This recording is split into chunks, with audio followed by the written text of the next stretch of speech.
todos y todas. Es un gusto para Wola, un enorme placer poder iniciar este evento. Yo soy Adam Isaacson, soy el encargado del programa de defensa y seguridad aquí en Wola, la oficina en Washington de asuntos latinoamericanos. Y aquí tenemos un grupo excelente de colegas quienes trabajan y viven el tema de los cultivos ilícitos, la erradicación forzosa. Vamos a hablar por más o menos 70 a 90 minutos. Y bueno, bueno, nada más para introducir, poner el tema, es que desde se declaró la guerra contra las drogas hace 50 años. Ese es el tema de esta serie de charlas que Wola está auspiciando en los próximos meses. Desde que se declaró esa guerra, Estados Unidos se ha centrado mucho en tratar de reducir la oferta de droga que viene de América Latina.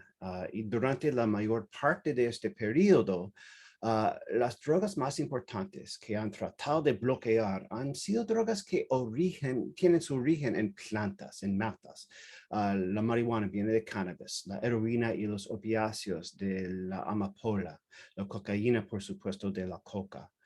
Solo más recientemente hemos visto drogas más puramente sintéticas como la metanfetamina, el éxtasis, el fentanilo, sus análogos. Así que gran parte de esos esfuerzos de Estados Unidos de reducir la oferta han pasado a través de la erradicación forzosa de esas plantas. Estados Unidos lleva financiando la erradicación forzosa desde la década de los 70. Cuando George W. Bush era presidente, nuestro país gastaba al menos $300 millones al año, solo en Bolivia, Perú y Colombia. Casi $1 millón al día solo para erradicar las matas de coca, muchas veces haciéndolo fumigando con herbicidas desde aviones.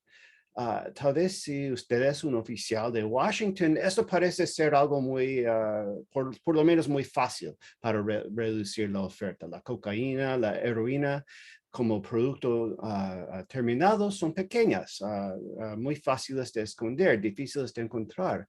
Las plantas sembradas ahí por fuera en el campo son más fáciles de detectar. Y mientras tanto, combatir a cárteles de droga muy bien armados es difícil, es peligroso, pero los campesinos cultivadores, ellos son mucho más débiles, ofrecen mucho menos resistencia. Tal vez si usted está sentado en una oficina en Washington, eso debe haber parecido la mejor manera de reducir la oferta, erradicando.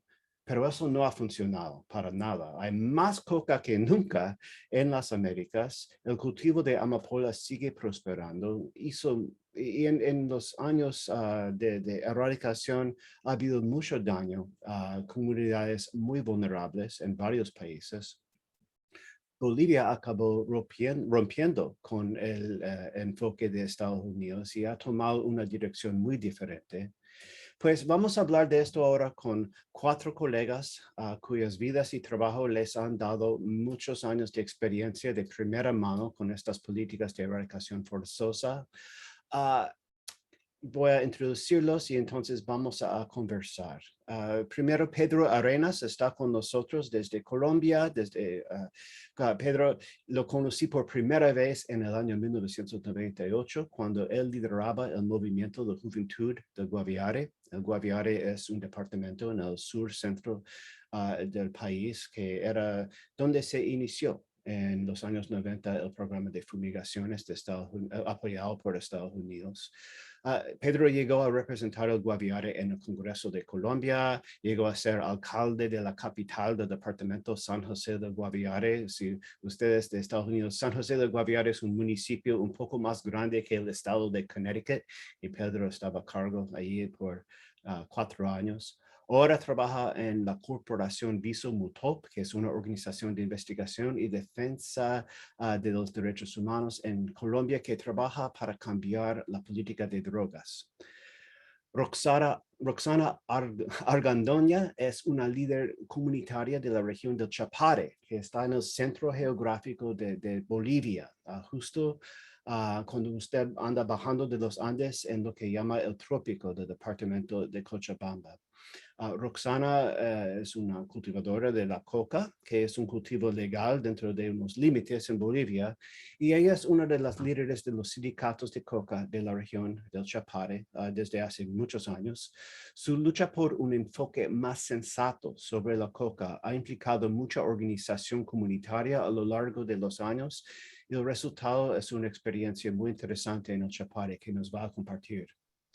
Abel Barrera dirige Tlachinolan, el Centro de Derechos Humanos de la Montaña, con sede en Tlapa, en Guerrero, en la sierra nororiental del estado de Guerrero, México, no muy lejos de las fronteras de Oaxaca y Puebla. Es una región de muchas comunidades indígenas con altos niveles de pobreza que ha sufrido mucha violencia, mucha corrupción, gran parte de ella vinculada al crimen organizado.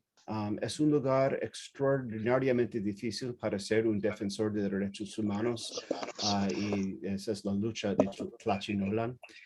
Es una región en la que algunos agricultores cultivan amapola y en la que el Ejército de México lleva a cabo operaciones de erradicación forzosa.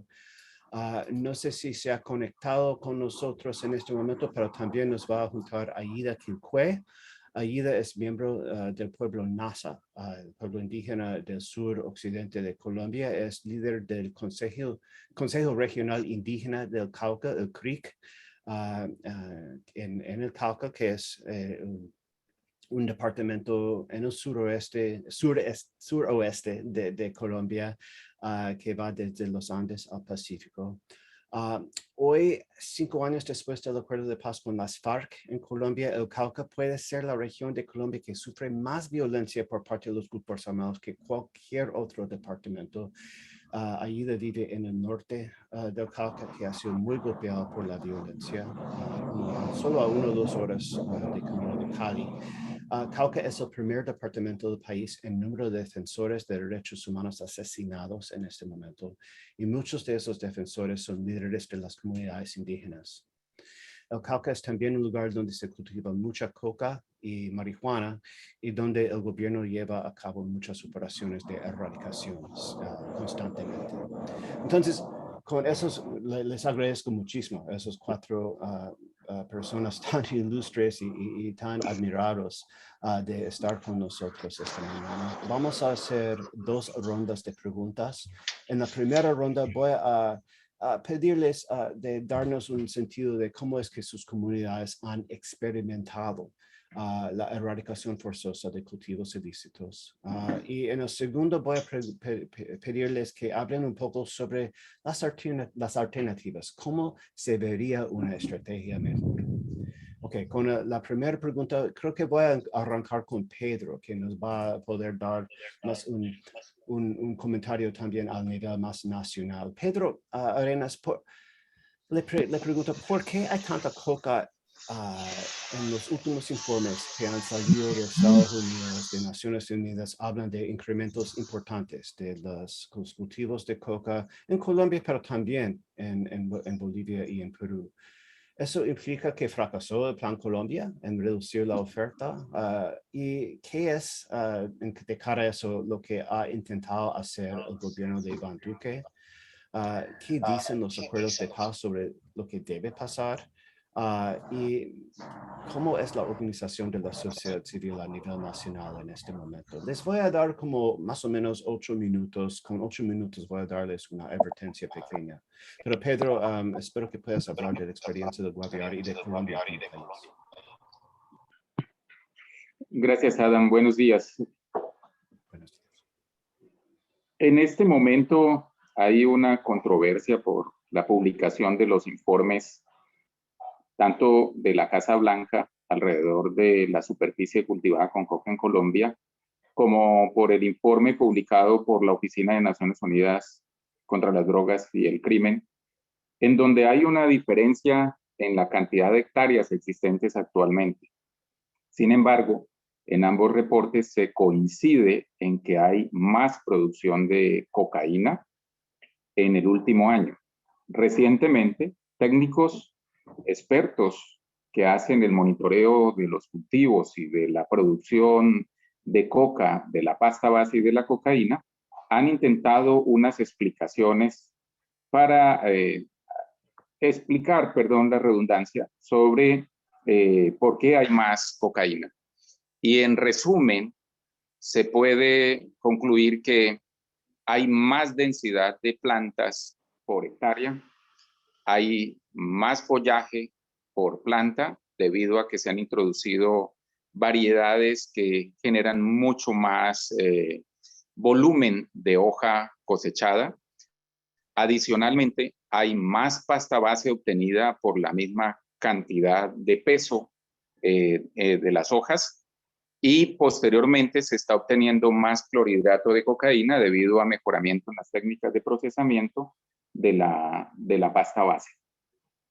Por su parte, el gobierno quiere combatir esa dinámica con mayor destrucción de rústicos laboratorios que son presentados en la estadística nacional e internacional como grandes infraestructuras de procesamiento, pero que se trata de casuchas o de realmente infraestructuras muy rudimentarias que existen en el campo, donde los productores directamente logran hacer una transformación de la hoja en pasta base.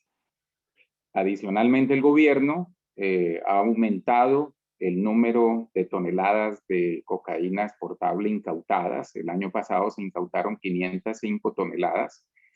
Eso supera el récord que había establecido el mismo gobierno el año pasado. Y por otra parte, está haciendo más erradicación forzada. El año pasado erradicó 130.000 hectáreas, según reportes del Ministerio de Defensa. Sobre los reportes del Ministerio de Defensa no hay un monitoreo independiente. Las cifras son presentadas por la policía y por el ejército, y ellos mismos son los que certifican cuánto erradicaron de cultivos. Entonces ahí aparecen ya muchas quejas de que probablemente no son todas las cifras que está presentando el Ministerio de Defensa las que efectivamente se están erradicando. Pero ¿qué es esto en resumen? Es simplemente, como titula este evento, un círculo vicioso. Hace ya varios años venimos hablando de que cada Ministerio de Defensa se esfuerza por superar las metas del ministro inmediatamente anterior. Cada uno de ellos, cuando se habla de lucha contra el narcotráfico, quiere presentar unas cifras más abultadas respecto de las hectáreas erradicadas, del número de infraestructuras destruidas y de las incautaciones de cargamentos. Sin embargo, esto no ha implicado una reducción de la cocaína exportable, ni en Colombia ni en los países andinos. Y recientemente, dos funcionarios que conocen del tema, tanto el embajador de los Estados Unidos en Bogotá como el director de la Oficina de Naciones Unidas contra las Drogas en Bogotá, han señalado los dos que hay un mercado de cocaína mundial que está estable o en expansión. Nosotros conocemos por los informes internacionales que hay más consumo de cocaína en África, en Asia, especialmente en Oceanía, y que se mantiene estable en Europa, mientras que en Estados Unidos ocurre lo mismo. Adicionalmente, en los países de Latinoamérica que antes eran de tránsito, ahora también hay importantes niveles de consumo. Me refiero a México, países del Caribe y a países del Cono Sur. A su vez, Brasil es un importante consumidor. Entonces, el factor del mercado entra a jugar de manera muy importante frente a esta cadena productiva. Hay que verla como una agricultura, es lo que hemos venido nosotros llamando la atención desde hace un buen tiempo, desde la sociedad civil. Se trata de una agricultura con un encadenamiento que está inserto en la economía global, a pesar de que se trata de un producto prohibido. Hagan ustedes de cuenta en la audiencia que se trata de algo como el café o de algo como el banano, un producto que es comprado en el mercado internacional y que, aunque es prohibido, genera un precio más o menos estable y por lo tanto genera una motivación para su producción. Adicionalmente, hay que señalar que en Colombia las agriculturas lícitas están en crisis desde los años 90, cuando se implementaron políticas de apertura económica, y aún más desde la suscripción de varios tratados internacionales de libre comercio. Con los tratados de libre comercio, las agriculturas, especialmente las de producción de alimentos, han quedado en muchos casos arruinadas. Por lo tanto, en algunos procesos de colonización, la producción de hoja de coca para pasta base de cocaína se ha convertido en una especie de tabla de salvación económica para familias en donde no existe ningún tipo de carreteras o de provisión de servicios elementales como salud o educación, o no es factible salir a mercados lícitos con productos que forman parte de la cultura campesina, como alimentos como el plátano, la yuca, el maíz o el arroz. Adicionalmente, hay que entender que en Colombia los cultivos de coca para pasta base forman parte de las economías de guerra. Es decir, todos los actores armados, sabiendo que esto genera unas importantes rentas, se disputan el control de territorios, no solo de la economía de la coca, sino de los territorios, para establecer allí órdenes sociales y para detentar esos ingresos para sustentar a sus grupos con armas, con pertrechos y con todo lo que esas organizaciones ilegales demandan. En el marco de eso se insertan las políticas estatales que están encaminadas a la erradicación forzada bajo la lógica que ha establecido el presidente Duque de que si se reduce la superficie cultivada, se reduce la violencia. Pero en medio de las operaciones de erradicación forzada se violentan derechos humanos de comunidades a las cuales muchas veces se le choca directamente con la fuerza, pero sobre todo no se les facilitan oportunidades sostenibles de acceder a mercados lícitos. No se trata solamente de que haya más presencia del Estado, porque en muchos de estos territorios o enclaves productivos hay bases militares, bases de policía, pero ese no es el tipo de Estado que necesariamente se requiere en esos territorios. Las comunidades campesinas, indígenas y afrodescendientes reclaman que haya inversiones de carácter social, más escuelas, más profesores, más centros de salud, médicos y sobre todo infraestructuras que les permitan acceder a mercados lícitos. En el acuerdo de paz, dado uno de los puntos que tú preguntas, se estableció una secuencia. La secuencia implicaba que se iban a implementar programas de sustitución voluntaria de cultivos a través de pactos concertados con las comunidades. Unas 100,000 familias se vincularon a esa estrategia entre los años 2017 y 2018. Han transcurrido ya cerca de 4 años y aún un porcentaje muy pequeño ha logrado acceder a los recursos para proyectos productivos que les permitan establecer emprendimientos que superen definitivamente su dependencia de la coca que dejaron atrás. Hasta ahora, el gobierno le ha cumplido a un poco más del 1% con los recursos para los proyectos productivos del total de las familias que se inscribieron en el Programa Nacional Integral de Sustitución Voluntaria. Ahora bien, desde la sociedad civil nosotros reclamamos un enfoque de derechos humanos, especialmente en el marco de las erradicaciones forzadas. Desde 1986 existe un estatuto de estupefacientes que implica que en el marco de una operación de erradicación haya acompañamiento de organismos estatales de derechos humanos o de organismos internacionales. Eso no se hace. La fuerza pública entra y su única meta es arrancar las plantas.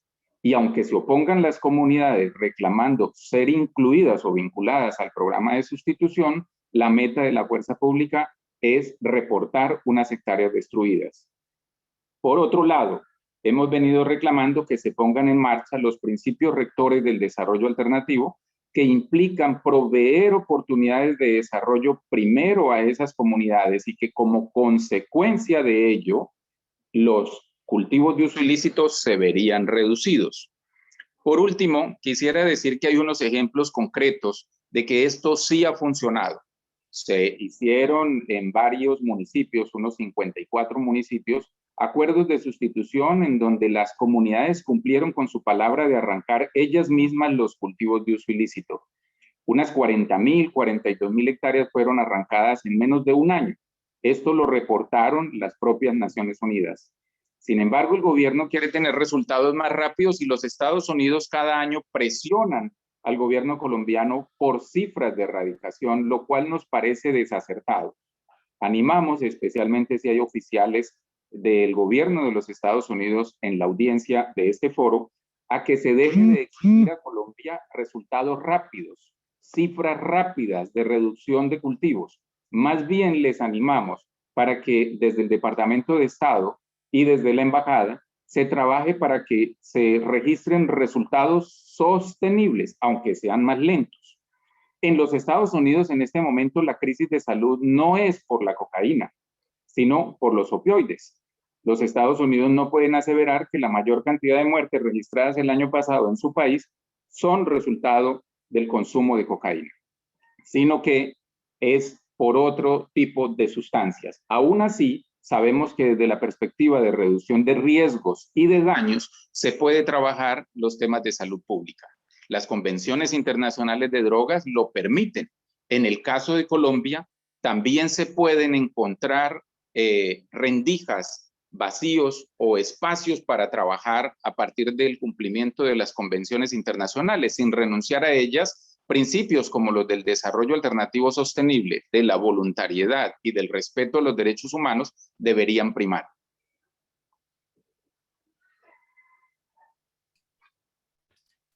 Gracias, Pedro. Es una perspectiva un poco desalentador. Vamos a escuchar lo que pasa en Bolivia, donde durante los últimos 15 años la historia es bastante distinta.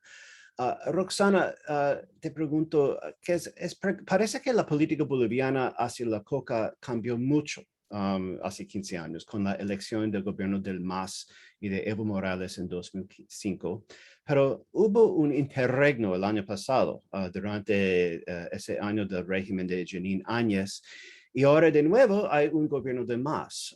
¿Cómo están ahora, después de toda esa experiencia, cómo están ahora las comunidades del Chapare en términos de bienestar y de relaciones con el Estado? Y es que, ¿cómo ha evolucionado eso en los últimos años? ¿Está funcionando la política de control de coca desarrollada por los gobiernos de MAS? Realmente lo que necesitamos es actualizarnos sobre qué está pasando en Chapare. Estás con el sonido, con el micrófono en mute.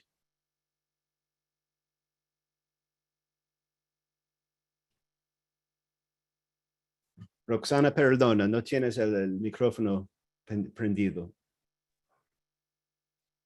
Ya. Ahora ya. me escuchas. Perfecto. Primeramente saludarles a todos los que me escuchan aquí desde Bolivia, del trópico de Cochabamba, el corazón de Bolivia, que es el municipio Villa Tunari, el municipio más grande a nivel del trópico de las 6 federaciones. Aquí nosotros estamos bien concientizados a comparación de 15 años que vivimos la erradicación forzosa que tuvimos antes, pero ahora estos últimos 15 años mejoró la vida, pero bastante concientizando, nos costaron vidas. Todos saben a nivel mundial que cómo nosotros hemos peleado para establecer la hoja de coca que tenemos aquí en Bolivia, a lo menos aquí en el Chapare, el trópico de Cochabamba. Estos últimos 15 años, a comparación de que tuvimos vidas difíciles más antes, ahora estamos bien. Pero que pasaron 2019 y el 2020, que ya con el golpe de Estado que tuvimos, que por maniobras de las personas malas, nos fue mal. También hemos perdido vidas. Y en esos tiempos había bastante crisis. Sí, a los campesinos nos trataban mal, a lo mejor a las mujeres, pero aquí en la producción de la hoja de coca siempre se ha controlado. Nosotros no hemos avasallado a pesar que nos han cerrado los mercados, no teníamos mercados, no teníamos venta de la producción de la hoja de coca. Nosotros hemos sobrevivido a lo que hemos podido porque teníamos ya, nosotros no solamente nos hemos dedicado a la plantación de la hoja de coca, sino también nos hemos dedicado a otros rubros, porque nosotros ya tenemos racionalizado nuestra hoja de coca, que es un cato. El cato de coca es la extensión de 1.600 metros cuadrados, que es lo que tenemos que respetar, y cada año está controlado. Pero en los tiempos de Jeanine Áñez tuvimos bastante atropello a cambio de que nosotros no solamente nos dedicamos a la hoja de coca, ahora nos dedicamos a los cítricos, a la piscicultura que tuvimos, y en las pisciculturas que tuvimos nos cesaron también el petróleo, que no teníamos acceso, la comunicación totalmente mal, o sea, bastante atropello había, pero aún así nosotros hemos sobrellevado toda esta situación. Yo la experiencia que tengo les comunico, y ahora nosotros respetamos Cato de Coca, seguimos nosotros manteniéndonos firmes en el Cato de Coca como en otros países que no lo están haciendo. Yo quisiera pedir a otros países también que lo hacen, que lo hagan también, casi como aquí en el trópico que nosotros estamos llevando, respetando el Cato de Coca, así la droga también bajaría en otros países, como es decir, como escuchándole al hermano Pedro, que en Colombia es diferente la situación que en Bolivia. Aquí en Bolivia no estamos bastante concientizados, tenemos otra política, otra lógica. Nosotros ya tanto de datos, ellos antes vimos en extranjeros por parte de dos hermanos. No sé si... Sí. Roxana, no, puede ser que no todos los que nos están escuchando saben qué es la política del Cato de Coca. ¿Qué significa eso? El Cato de Coca está analizado lo que ganamos con vidas, perdiendo vidas, unas que nosotros no podemos sobrepasar más del es la extensión. Nosotros tenemos cada familia, es 1.600 metros cuadrados, que eso nos controlan cada año no podemos nosotros excedernos más del Cato de Coca, que a comparación de otros países que plantan hectáreas de coca. También somos dos zonas reconocidas en Bolivia. Yungas Yungas de La Paz y el trópico de las 6 federaciones de Cochabamba. En otros departamentos de Bolivia no pueden tampoco ellos plantar coca porque son zonas ilegales. Por ejemplo, en Santa Cruz, en Yapacaní, ahorita están erradicando porque son zonas ilegales, zonas, o sea, en los parques donde no tienen que plantarse coca, o sea, en los lugares donde se cultiva solamente son dos, como me escuchan, ¿no? El Yungas de La Paz y las 6 federaciones. Y las otras zonas son zonas ilegales que no pueden, no están ya en otros, ellos son cultivadores de otros productos, si me entienden. Sí, sí. Y si alguien fuera de Yungas y fuera de Chapare siembra coca, es erradicada. ¿Vienen las fuerzas del gobierno para erradicar? Ahorita, en este momento, allá por Yapacaní, pertenece al departamento de Santa Cruz. Esas zonas son zonas productoras que no son reconocidas a nivel de Bolivia, ¿no ve? O sea, zonas ilegales, decimos que pueden ellos tampoco plantar en los que están reservas forestales, tampoco, ¿no?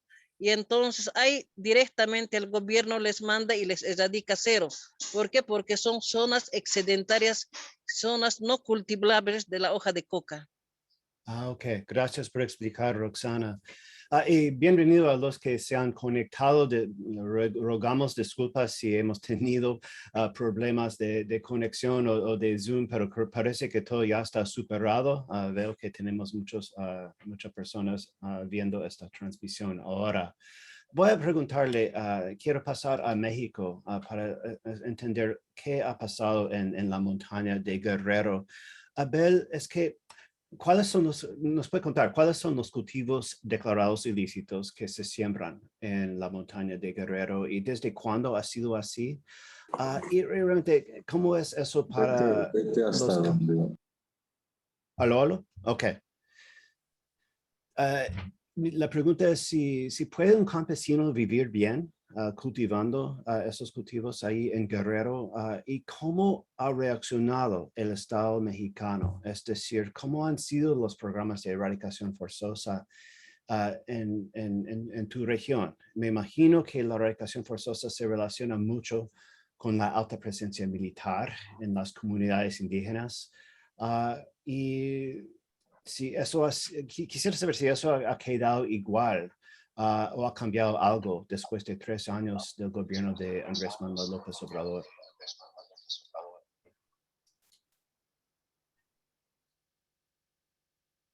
Adelante. ¿Qué tal, Adam? Buenos días a todas las amigas y amigos de WOLA. ¿Se me escucha? Sí, perfectamente. Y te vemos bien también. Ok, estoy proyectando aquí un mapa del estado de Guerrero, donde estamos en el macizo de la Sierra de Guerrero que atraviesa todo el estado, lo que conocemos como la Sierra Madre del Sur, y la parte que está en la derecha, que es la parte de la montaña donde nosotros vivimos. Ahí hay población indígena, náhuatl, mepa y nazavi, más de 400,000 personas indígenas en 19 municipios. Y podemos decir, bueno, históricamente han vivido estas comunidades de la siembra del maíz, que es el sistema milpa, que básicamente dependen las familias pobres de este cultivo y que solamente siembran cuando llueve en la temporada de lluvias. Bueno, esta pobreza ancestral es lo que ha causado que en los últimos años, en las últimas décadas, hablamos obviamente de los años 70, cuando iniciaron estas siembras, estamos hablando de la siembra básicamente de amapola. Se ha dado la siembra de marihuana, pero en menor escala, porque pues las políticas de erradicación son más violentas por parte del ejército, sobre todo por la marihuana que ocupa más espacio, y la amapola que pues ha sido ya procesada dentro de las mismas comunidades indígenas y que pues esto facilita su traslado y que por lo tanto pues esta situación ha generado pues no una respuesta a la pobreza ancestral, sino realmente una alta producción de la amapola. Bueno, estamos hablando que en la década de los 90 subió mucho esta siembra, lo que al grado que se le conoció como la montaña roja, bueno, primero por sus luchas sociales, pero después ya por la siembra de la amapola, y también porque la misma gente le llamó el maíz bola, al grado que decían, pues esto es lo que ahora nos da de comer, produciendo la amapola y vendiéndola a los que llegan de otras regiones, porque ahí no es una venta, no es una región para la venta, sino más, y consumo, sino más bien es para el trasiego de la droga. Y bueno, pues vemos una situación muy lamentable. Son como estos jardines de la miseria donde las mujeres indígenas pues se han involucrado en estas siembras ante la falta de opciones productivas, pero lamentablemente estas cuestiones pues no están sirviendo. La gente ha tenido que improvisar con pues lo que ya decía Pedro en Colombia, con prácticas rudimentarias. Aquí el rayado del bulbo es a través de lo que llaman las navajas, el chapulín. Bueno, pues todo muy, muy precario, ¿no? Porque pues la situación de pobreza hace que la misma gente tenga que ingeniársela de cómo va a ser el rayado del bulbo. Los mismos niños y niñas, eso preocupa mucho porque en lugar de que ahora con la pandemia de ir a la escuela, pues tiene que irse a la recolecta de la goma de opio en latas de jugos, de chiles, y pues eso es como la ocupación de varias familias, de muchas personas en esta región. Y pues esto nos preocupa por el impacto que ha tenido en las últimas décadas del analfabetismo y también de que hay niños ralladores y niñas rayadoras de goma de la amapola que se han vuelto expertos por esta situación, pero pues lamentablemente no tienen otras opciones. Y pues esto al grado que pues se ha dado una situación tan precaria que la misma gente pues ha tenido que colocar en sus altares aquí tenemos una bolsa de goma de opio que ya fue recolectada, pues para que por lo menos la compra no pueda, el kilo de goma ha llegado a los 25,000 pesos mexicanos. Y bueno, pues en ese sentido, pues la gente ve como una opción. Sin embargo, ahora con la entrada del fentanilo, esto se vino para abajo. La siembra del hambre cayó casi a 3,000 pesos el kilo, lo que antes costaba 25,000. Por eso, pues la solicitud a las deidades prehispánicas, a los santos, de que esto pues no decaiga, porque realmente es una situación grave. Y pues estamos hablando, Guerrero, pues así como en Sinaloa, en el norte, como un estado narcotizado. Lo que más preocupa, Adán, es que realmente ahora ha crecido tanto las siembras en la sierra y en la montaña, como han crecido los grupos del crimen organizado. Estamos hablando más de 15 grupos del crimen organizado que se disputan los territorios para el trasiego de la droga, y obviamente está causando mucha violencia. Y las comunidades entonces que son las sembradoras han quedado pues inermes, han quedado en una situación de grave indefensión, porque ahora son las armas, son los grupos armados los que están imponiendo su ley, a pesar de que ahora con Andrés Manuel López Obrador pues se ha instalado lo que llaman la Guardia Nacional.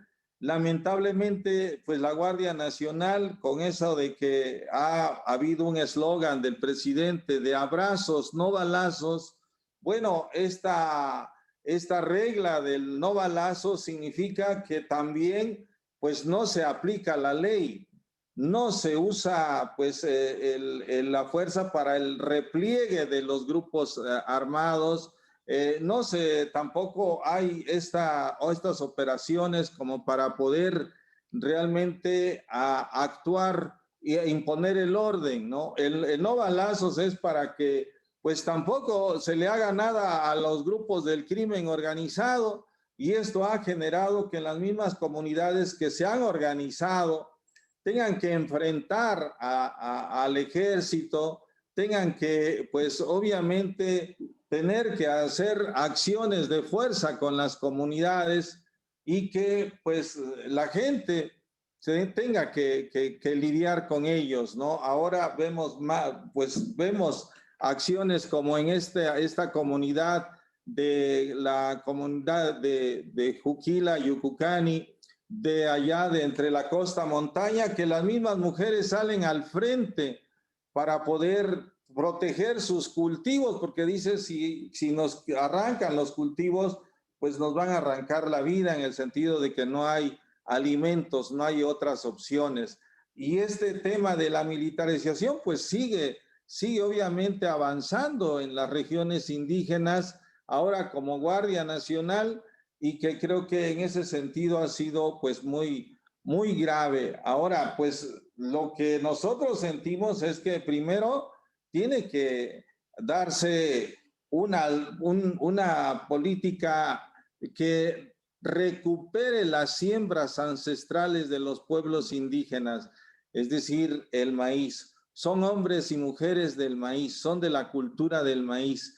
Lamentablemente ahora la gente pues solamente cosecha 300 kilos de maíz al año, porque solamente siembra un año, y en ese sentido pues es grave, porque la gente tiene hambre, y entonces pues tiene que optar por la amapola. Por esa razón vemos que es muy importante que se tenga que obviamente garantizar una inversión mayor. Hay programas ahorita del presidente Andrés Manuel que tienen que ver con la atención a pequeños productores, pero es insuficiente. Hay un programa que se llama Producción para el Bienestar, que es un apoyo de 1,600 pesos para un año. Entonces, decir que ese pequeño fondo va a servir para que la gente siembre no es suficiente. Hay otros programas, pero sabemos que también no pueden tener tantos programas, solamente un programa federal pueden acceder. Y entonces, pues esto los limita, porque en el mismo censo del gobierno federal dice, ya estás en este programa, tú no puedes acceder. Por ejemplo, hay un programa de Sembrando Vida. Bueno, pues tienes que, eso sí te pagan 5,000 pesos al mes, pero tienes que garantizar que debe de haber 2 hectáreas para que puedas hacer ese trabajo de reforestación. Bueno, no toda, en la montaña la gente no llega ni a 1 hectárea de su propiedad por una situación tanto de precariedad como de, pues la misma orografía impide que haya este tipo de siembras. Entonces, es algo muy grave. Aún así, se tiene que hacer reactivar la economía indígena desde la siembra del maíz. La gente hemos hecho programas de alimentarios aquí en la región y hemos visto que una manera de compensar para que no se dé esta situación de las siembras ilícitas y tampoco estas campañas tan represivas que ha hecho el Estado mexicano del combate a las drogas, pues es con la producción de maíz. Y vemos que esto puede ser exitoso. Obviamente tiene que haber voluntad política y también un cambio en estas políticas de erradicación forzosa de los cultivos que ha generado más violencia, más circulación de armas, más grupos armados y comunidades replegadas y atemorizadas. Muchas gracias, Adam. No, gracias, Abel. Gracias a todos por estas presentaciones tan claras. Bueno, que realmente nos han actualizado mucho sobre qué está pasando en las zonas donde se siembran estos cultivos. Creo que estamos tratando todavía de conectarnos con Aida Quilcue en el Cauca. Espero que ella nos acompañe pronto. También, bueno, como ustedes pueden ver, ya tenemos muchos televidentes escuchándonos y viéndonos. Hemos superado nuestros problemas técnicos. Para los que están juntándonos, si tienen preguntas, la mejor manera de hacernos llegar a esas preguntas es con el botón que dice preguntas y respuestas, Q&A en inglés. Y si necesita interpretación, también ven en Zoom hay un botón para la interpretación. Tenemos intérpretes interpretando en inglés y también en español. Bueno, de todos ustedes hemos escuchado, por lo menos en Bolivia antes de 2005, pero en Colombia y en la montaña de Guerrero hemos escuchado de un modelo económico muy duro para el campesinado. Hemos escuchado de un gobierno que realmente no hace presencia, además de las fuerzas de seguridad y de los que vienen para erradicar. Entonces, a pesar de, o tal vez como resultado de eso, siguen prosperando los cultivos declarados ilícitos. Le voy a preguntar a Pedro. Vamos a pasar a la segunda ronda de preguntas que quiero que se enfoque más en lo que recomiendan ustedes como alternativas. Claro que aquí en nuestra comunidad, aquí en Washington, de expertos y de burócratas, todo el mundo tiene sus sugerencias sobre cómo mejorar la política, pero mejor escuchar a ustedes que tienen que vivir esto de primera mano. Y empiezo con Pedro. En lugar de erradicación forzosa o de fumigar, como está buscando hacer el gobierno de Duque, ¿cómo debería ser una política distinta? Y bueno, y ¿cómo sabríamos que esa política alternativa podría funcionar? ¿Es lo que se contempla en los acuerdos de paz o es algo aún más ambicioso? ¿Qué crees que tendría que cambiar en Colombia, aquí en Estados Unidos y a nivel internacional para lograr ese cambio, esa alternativa, Pedro? Adam, nuevamente muchas gracias a ti y a Wola por organizar esta conversación, y aprovecho también para expresar mi saludo a las compañeras en Bolivia, en México. Todos nuestros países están perfectamente interconectados en este tema. Es un poco lo que ocurre también con otro tipo de intercambios comerciales. En el día 11 de agosto tendremos una conversación con Francisco Tumi, quien desde Colombia hizo parte de la Junta Internacional de Fiscalización de Estupefacientes. Él sigue sosteniendo que sin cambiar las convenciones internacionales de drogas establecidas en 1961, 1971 y 1988, se pueden adoptar cambios en la política de drogas en nuestros países. Esos cambios pueden venir a partir de que en las convenciones se consideran los usos científicos, los usos industriales, se reconocen los usos culturales ancestrales, pero además, en medio de esas convenciones también se privilegian las opciones de desarrollo. Más recientemente ha habido una serie de instrumentos internacionales como las directrices en materia de derechos humanos y políticas de drogas adoptadas por la Organización Mundial de la Salud, que recomiendan abiertamente que no se usen herbicidas en campañas de fumigación, como tristemente ha sucedido en la región de Guerrero, en México, contra los cultivos de amapola, y también ha sucedido en Colombia durante 21 años consecutivos contra los cultivos de coca. Adicionalmente, que desde esas directrices se recomienda que en las campañas de erradicación forzada se respeten los derechos humanos, obviamente. Incluso Rodrigo Primi, un reconocido jurista colombiano, quien ha formado parte del Consejo de Derechos Humanos de las Naciones Unidas, ha señalado abiertamente, y sobre ello ha construido varias elaboraciones que muestran claramente que la principal obligación de los estados es con la Carta Fundacional de las Naciones Unidas, que privilegia los derechos humanos. Los demás instrumentos que prohíben drogas u otro tipo de declaraciones o convenciones son subsidiarios, no pueden estar por encima. Por eso, en esta materia, cuando tú preguntas qué debería cambiar sin duda el enfoque. El enfoque no puede seguir siendo el del Plan Colombia, ni puede seguir siendo de los recientes planes.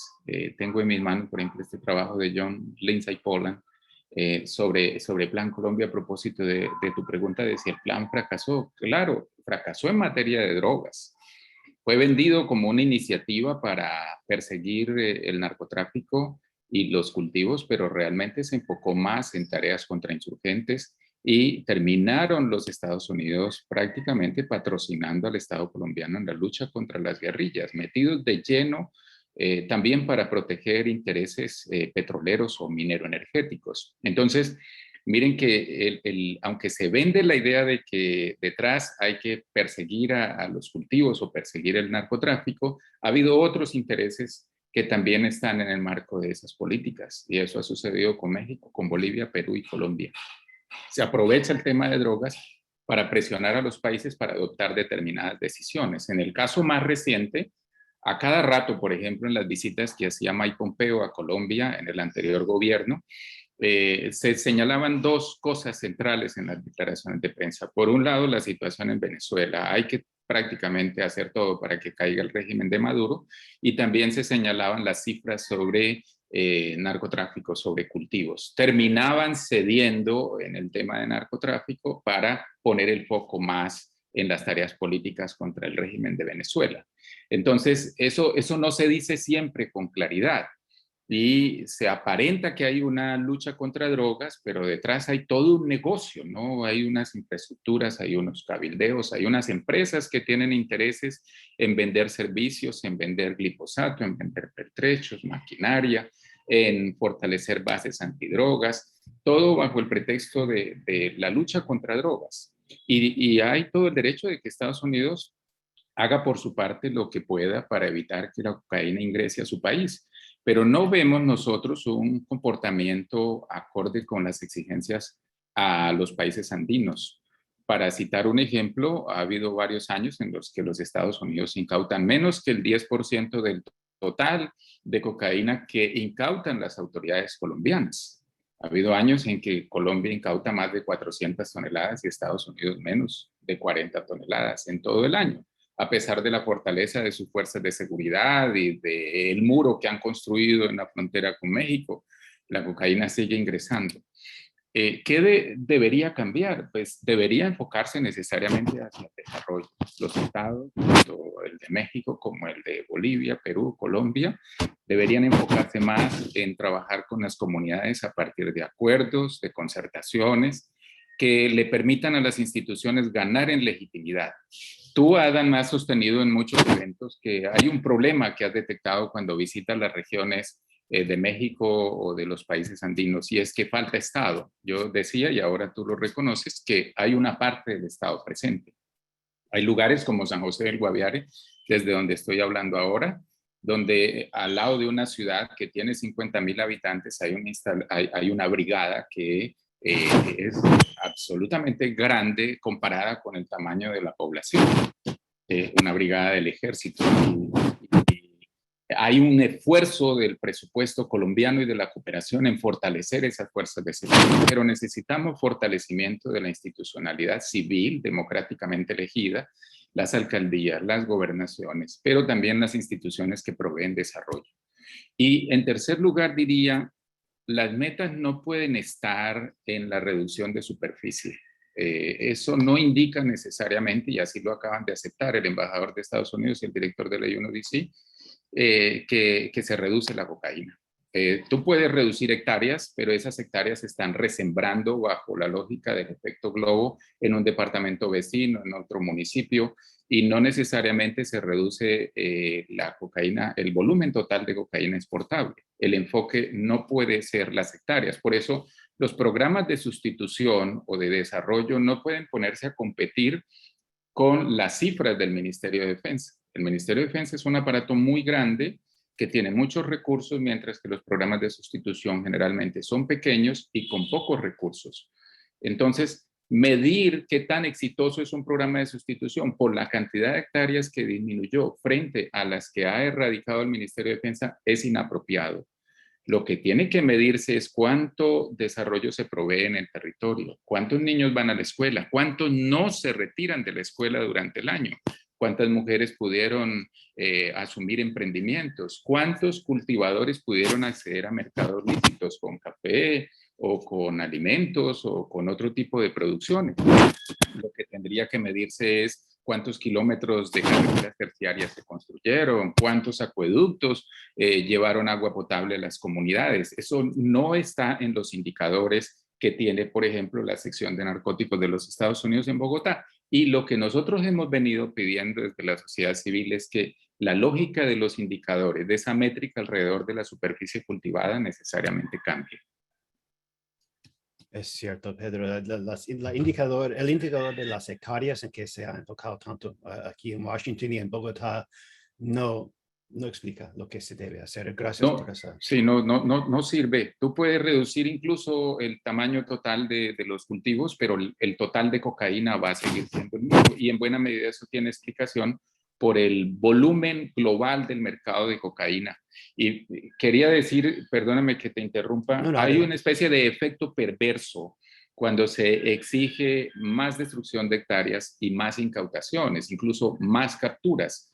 El precio de la pasta base de cocaína en Colombia se ha incrementado después del acuerdo de paz. Yo creo que tú sabes, y buena parte de la audiencia debe saber, que el kilo de pasta base estuvo más o menos estable en Colombia durante unos 20 años en unos $1,000, $800, y después del acuerdo de paz, a raíz de todo lo que ocurrió de reducciones de hectáreas, ha subido. Hay ahora zonas donde el incremento ha sido superior al 50% en el precio básico, por colocar otra vez el ejemplo de regiones como el Catatumbo, el Putumayo. El precio ha escalado a cerca de 3.500.000 pesos. Esto es algo así como unos $1,000. En este momento, hay una especie de incentivo perverso. En la medida en que se destruyen más hectáreas, hay necesidad de reponerla porque el mercado mundial demanda esa misma cantidad de cocaína. Entonces hay que resembrar. Y si incautan, el precio va a subir. es un poco Sí, escasea. efectos de la política que hay actualmente que no se analizan suficientemente.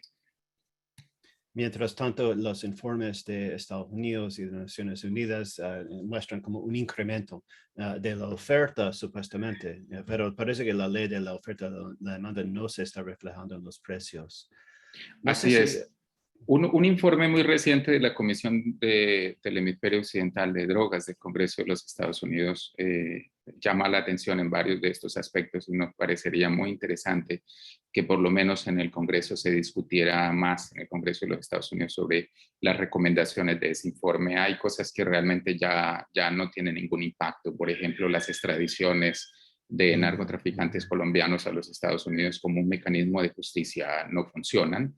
Hay algunos narcotraficantes que han sido extraditados desde Colombia hacia los Estados Unidos y que a punto de abordar el avión hacen la señal de la victoria, prefieren ir a negociar con el sistema judicial de los Estados Unidos que pagar una pena en las cárceles de este país.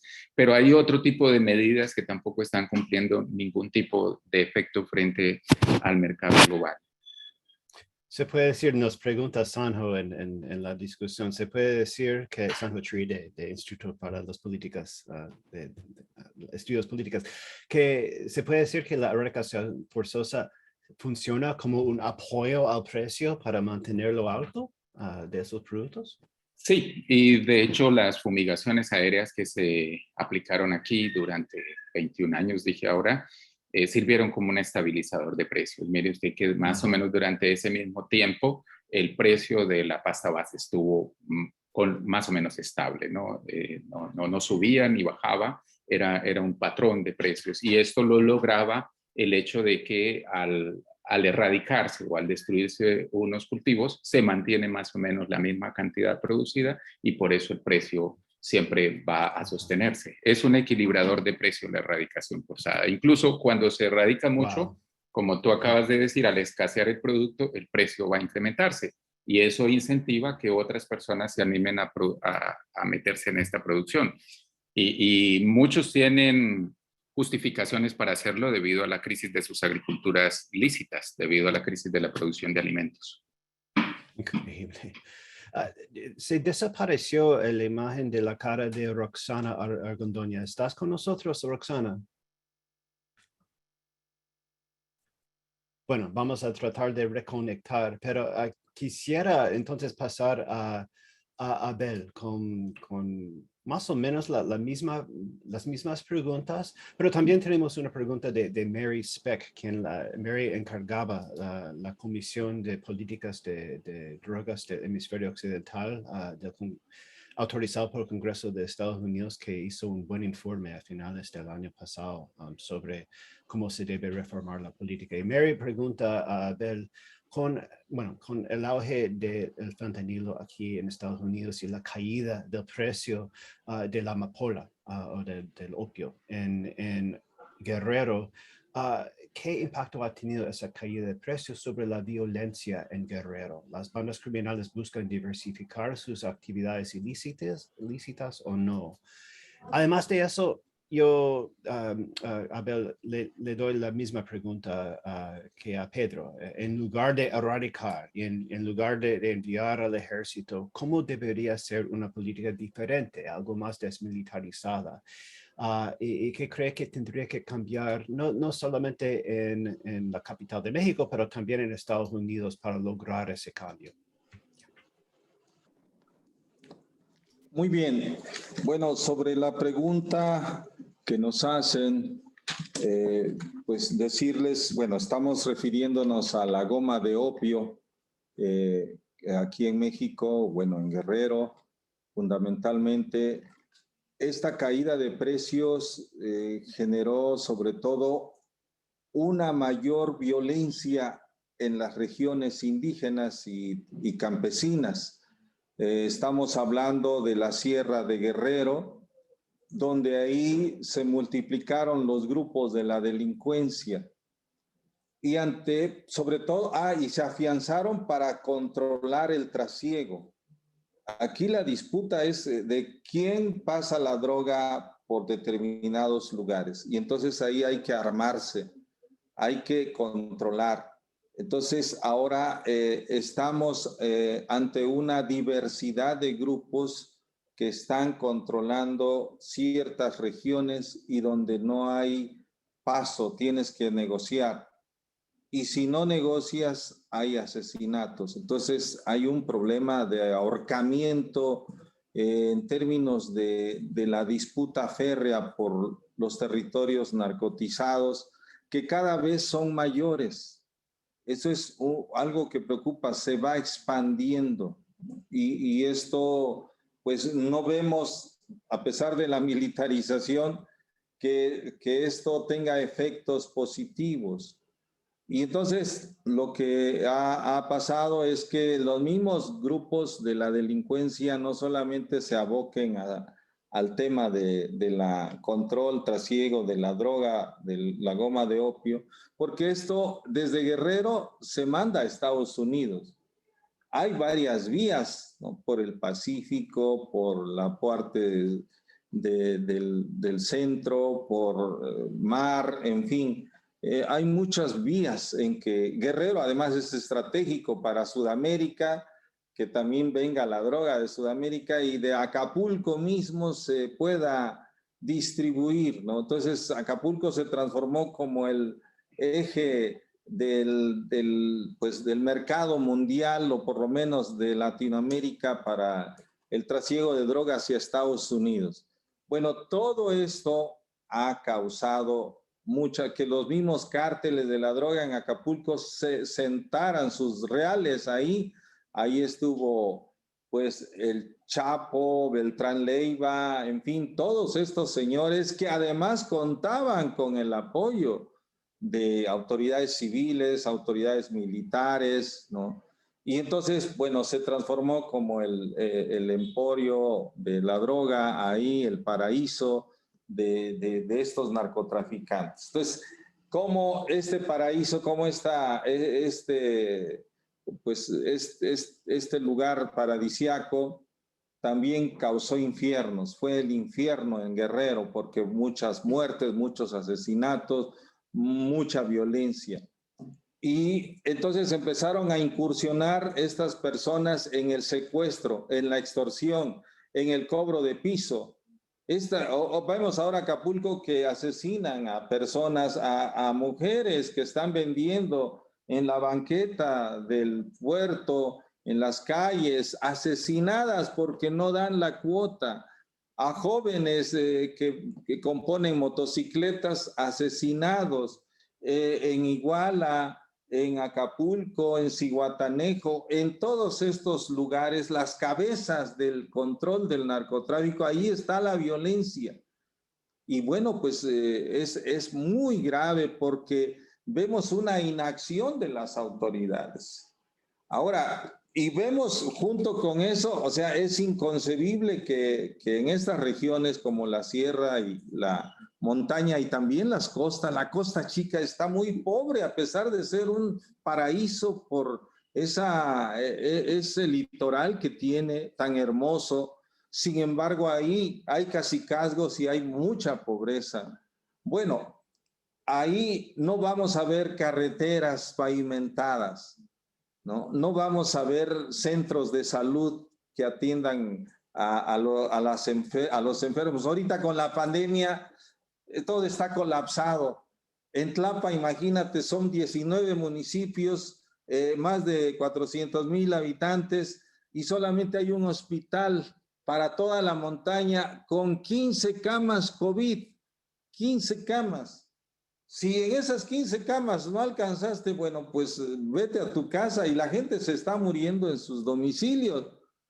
Bueno, ese modelo de la militarización, de hacer, bueno, recientemente, hace medio año, se instaló ya un cuartel de la Guardia Nacional acá en Axoxuca, Guerrero, aquí a 15 kilómetros de Tlapa. Se hizo un cuartel en los 70s, en los 80s, perdón, aquí en Tlapa mismo. Se hizo un cuartel más grande, la construcción más grande de la montaña es un cuartel. Ahora vemos un segundo cuartel de la Guardia Nacional hace medio año, es de las más grandes. Bueno, ahí, pero no hay hospital, no hay dinero para un hospital de segundo nivel, ni siquiera son por todas, aparte del COVID, hay 60 camas, ¿no? Bueno, no digamos ahora el tema educativo. Permanentemente la gente, los padres y madres de familia tienen que tomar carreteras para pedir maestros, porque no hay maestros, para pedir infraestructura escolar. Primero tenemos que atacar el tema de la desnutrición infantil, porque es muy alta en la montaña. El tema de las muertes maternas, madres indígenas que mueren por parto, porque no hay manera de atender, de prevenir, de dar seguimiento a su estado de embarazo. No hay, porque fuera de Tlapa hay un consultorio de algún médico, pero realmente no, sin instrumental, sin nada. Bueno, entonces necesitamos una infraestructura para el desarrollo, no una infraestructura para la erradicación forzosa, para la violencia, porque es una infraestructura de la violencia, la instalación de cuarteles, ¿no? Es apostarle a la muerte, no apostarle a la vida de las comunidades, ¿no? ¿Cómo tener el piso básico de los alimentos? No hay un piso básico para la alimentación, 300 kilos para que sobreviva una familia con 8 miembros en todo el año es imposible.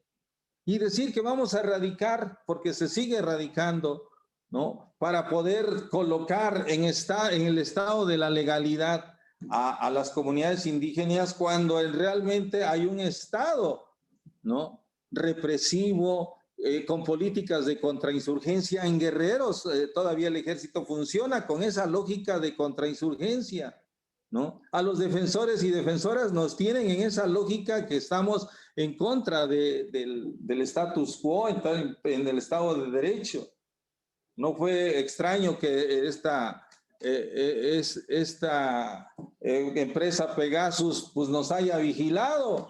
¿Por qué? Porque nos considera, ¿no?, como parte de estos criminales, ¿no? O sea, es hasta dónde llega la visión, ¿no?, del trabajo que hacemos, y obviamente hasta dónde se estigmatiza la pobreza de los pueblos indígenas por el hecho de tener que llegar a ese extremo de sembrar, porque es obvio, si te llegan 25,000 pesos por un kilo, pues no los vas a desperdiciar porque no llega el Estado, no llega la salud, no llega la alimentación, no llega la educación, que es una responsabilidad del Estado. Esta ausencia del Estado se ha transformado en una presencia de mayores grupos del crimen organizado. Ese vacío lo ha llenado la delincuencia organizada y en lugar de que haya operadores para que haya programa de desarrollo, hay operadores de la muerte que es el Ejército y la Guardia Nacional.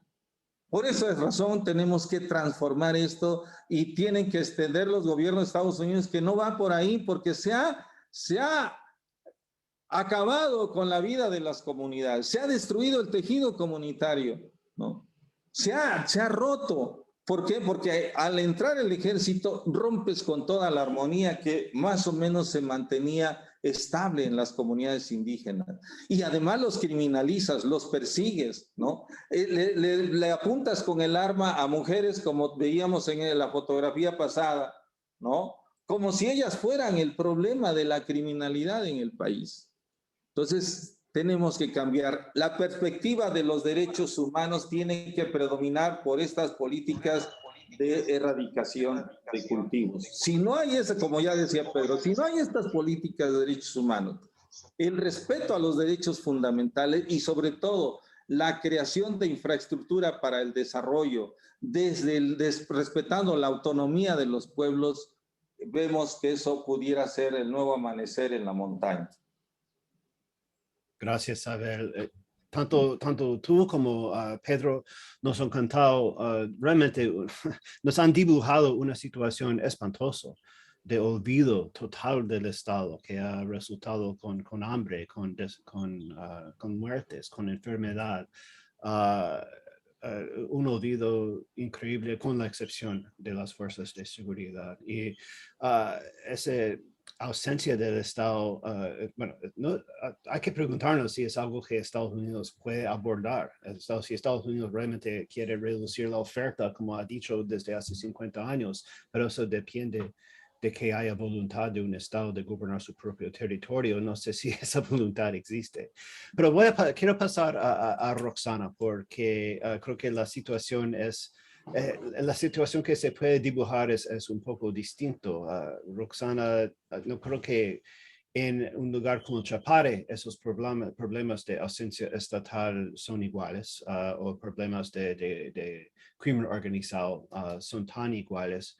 Pero bueno, desde el año 2005-2006, cuando se implementó la política del cato de coca, me imagino que han tratado de ir en otra dirección. Y de hecho, los mismos informes de Estados Unidos dicen que no han habido aumentos importantes en los cultivos de la coca en Bolivia desde hace 15 años, realmente.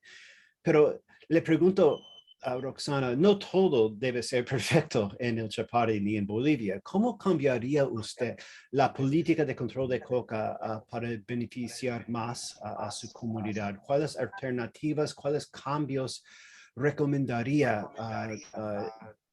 dentro de Bolivia para beneficiar más a las comunidades de Villa Tunari, de Chapare, de Yungas, para mejorar su vida? Y hay un papel para países donantes, Estados Unidos, Europa y otros, en apoyar eso.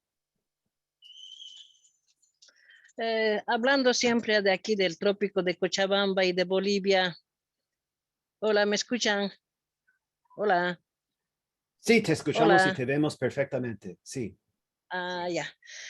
Sí, en estos últimos de la pandemia también había aquí crisis totalmente cuando estaba la presidenta de facto, que es Janine Áñez, que totalmente vació las arcas del Estado, no había acceso a la alimentación, más que todo a la salud. Aquí en el trópico de Cochabamba nos conocían, nos trataban de criminalizar, decirnos que éramos salvajes, éramos bestias.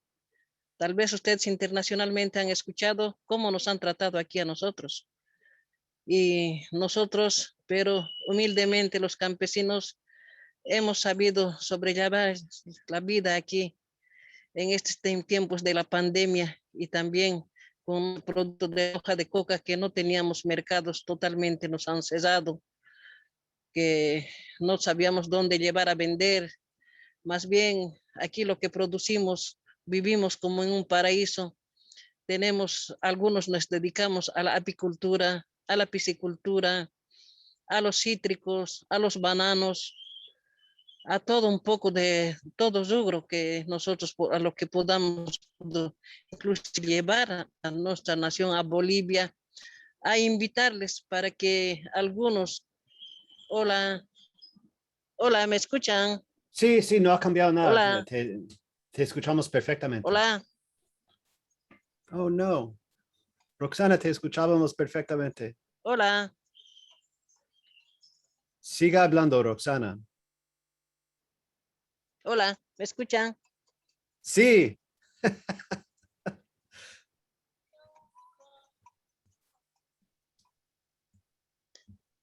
Hola, ¿me escuchan? ¿Me escuchan, Sí, siga hermanos? hablando. Tal vez, Kathy, si tienes una mejor conexión. Ahora sí, Escuchamos. ¿me Sí, escuchan? sí. Todo bien. Así, entonces, me da pena al escuchar, al saber de los otros países que sigue siendo entrometiéndose Estados Unidos a los países en estos tiempos de pandemia, el ayudar eh, con, el, con los países pobres, por lo menos con un desarrollo alternativo que en estos tiempos de pandemia, que de hambre a nivel mundial, de crisis, que ayude por lo menos concientizando a la gente con algunos productos alternativos, así también para disminuir la producción de la droga. Yo quisiera, me duele al escuchar también que tantas cosas nosotros hemos vivido aquí en Bolivia, en el trópico de Cochabamba, en especial las mujeres hemos sufrido, porque las mujeres nosotros vivimos en la casa con nuestros hijos, hemos sufrido bastante pobreza y más bien ahora también que recién estamos saliendo de tanta crisis de estos años que tuvimos, que estamos superándonos entre nosotros, organizándonos, llevándonos como hermanos y no extendiendo la mano a Estados Unidos. Yo quisiera también pedir que se concienticen y si Estados Unidos quiere ayudar realmente a esos países que están sufriendo para que ya no produzcan droga, que busque desarrollos alternativos y que ayude, no con interés de matar gente, que atropellar, matar bala, sino con ayudar para su alimentación de otros países también que ellos necesiten. Hola, Sí, sí. hermanos. Hola, Sí, te escuchamos, Roxana. hola, Está bien, comadre, dale. hola. No sé si se ha perdido. Hola. No, está bien, comadre. Te Sí, te escuchamos. vemos y te escuchamos. No, desde Vía Tunare te conectas perfectamente. Hola, Hola. Ya, hola, hermanos. ¿Me escuchan? está bien. Hola, hola. ¿Me escuchan? Sí, Hola. sí, sí. Sí, Aparentemente no nos escucha ahí. Pero Hola, ¿se de todos escucha? modos, sí. sí, sí, sí. Escuchamos. Ah, hola, Lástima. hola. Desafortunadamente, creo que estamos casi sobre tiempo de todos modos. Y creo que acabamos de perder la Roxana. Pero, ok. Creo que a pesar de los muchos problemas técnicos que hemos tenido, me alegra mucho que pudimos hacer esta discusión porque estamos en un momento interesante aquí en Estados Unidos. El gobierno de Joe Biden está siguiendo con los mismos programas de erradicación, apoyándolos hasta cierta medida, pero no tanto como sus antecesores. Sus documentos públicos no han enfatizado tanto retóricamente la erradicación forzosa. Hay más dudas sobre la eficacia de seguir con esa estrategia cuando hay una falta de presencia estatal. Creo que hay más campo para buscar mucho más campo político para buscar otras maneras de abordar el tema. Y en este momento, entonces, es muy importante que se escuche de ustedes, de Abel, de Roxana, de Pedro, lástima que no de Aida, pero en una próxima oportunidad sí. Y les agradezco mucho sus buenas contribuciones. Roxana, ¿quieres dar unas últimas palabras? Van a disculpar, la señal se me ha perdido.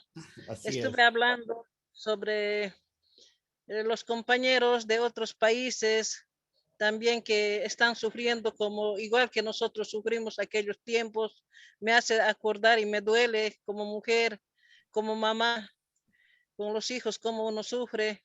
Yo por eso desde aquí, desde Bolivia, desde el trópico de Cochabamba, me solidarizo con ellos, pero yo quisiera si Estados Unidos realmente quiere apoyar a ellos, que apoye sin ninguna condición, con desarrollos que son productivos, que realmente que ellos pueden vivir con ese desarrollo, porque no solamente uno también por necesidad puede dedicarse a esa cosa, sino pueden dedicarse a otros rubros también que hay bastante también en ese país. Yo creo que sí, sí o sí puede dar. Y eso me interesa harto a mí y yo quisiera apoyarles a ellos también, que no lo ellos lo sufran que nosotros lo hemos sufrido y que lo están sufriendo, a mi modo de escuchar, a los hermanos que están ellos también en el panel. Gracias, Roxana. Y esa es una buena nota con que acabar o terminar esta discusión tan fructífera. Muchísimas gracias por compartir con nosotros. Y bueno, ruego disculpas a todos por los problemas técnicos que han surgido, pero realmente antes de la pandemia hubiera sido posible conectar tal vez a Bogotá, a La Paz y a la Ciudad de México, pero poder conectarnos con Guaviare, el Chapare y la montaña de Guerrero por hora y media, aún con problemas, realmente es algo nuevo y es un poco un milagro que hemos podido hacerlo así, que la banda ancha se ha podido sostener.